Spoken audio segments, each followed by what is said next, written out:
Assalamualaikum. This is Laiba from Laiba's Destination. Welcome back to my another new vlog.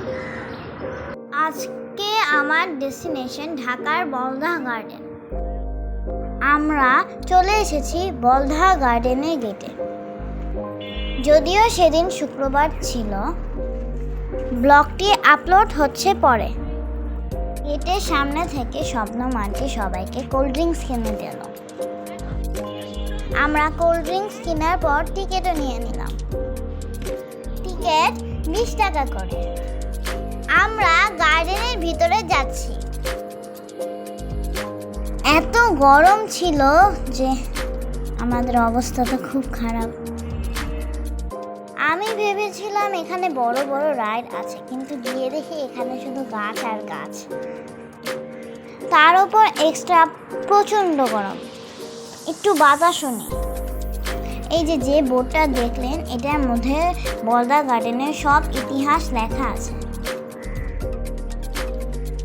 যারা গাছপালা পছন্দ করে তাদের জন্য এই জায়গাটা খুব ফেভারিট হতে পারে। এখানে একটি বড় পুকুর আছে যেখানে নানা রঙের মাছ দেখা যায়।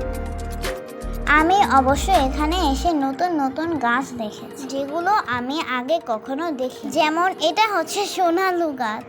হলুদ ফুলের এই গাছটাতে কোনো পাতাই নেই। সবাই মিলে গাছের ফুলের অনেক ছবি তুলছিল। এখানে অদ্ভুত ছোট ছোট পদ্মবিল রয়েছে, বিশাল বিশাল পদ্মপাতা। আমরা সবাই এটার পাশে ছবি তুলছিলাম। এই হলুদ ফুলের বাগানে আমি চলে এসেছি। বাবা আমাকে অনেক সুন্দর সুন্দর ছবি তুলে দিল। বাতাসে ফুলগুলো গাছ থেকে নিচে পড়ছিল। আমি সেখান থেকে একটি ফুল নিয়ে নিলাম।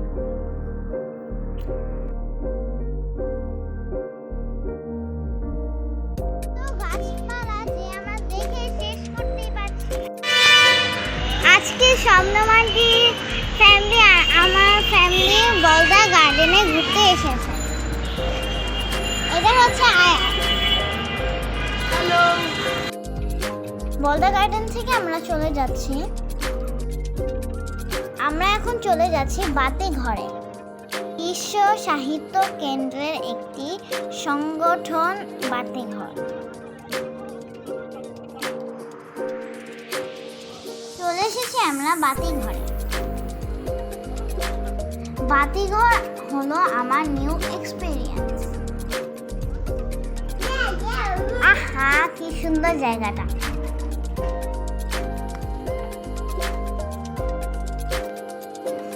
এখানেও ফটো সেশন চলছে।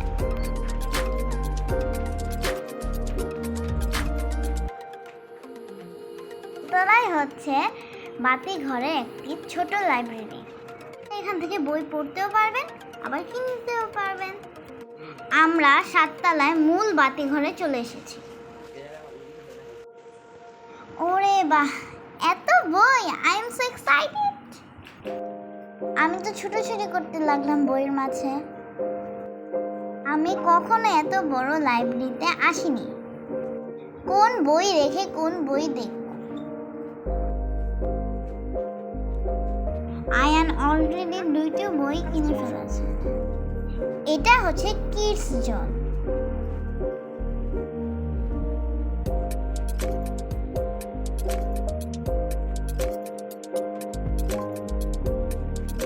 আমি কনফিউজ, কোন বই রেখে কোন বই নিব। রুমা তো সাথে।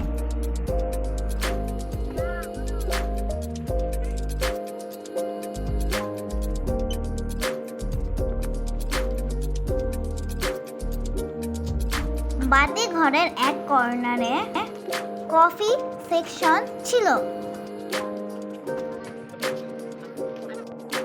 বইয়ের রাজ্য থেকে এখন আমাদের বিদায় নেওয়ার পালা। আমি যে বইগুলো নিয়েছি তা আপনাদের আমি দেখাচ্ছি। আজকের ব্লগটি যদি আপনাদের ভালো লাগে, আমার চ্যানেলকে লাইক সাবস্ক্রাইব অবশ্যই করবেন। টাটা।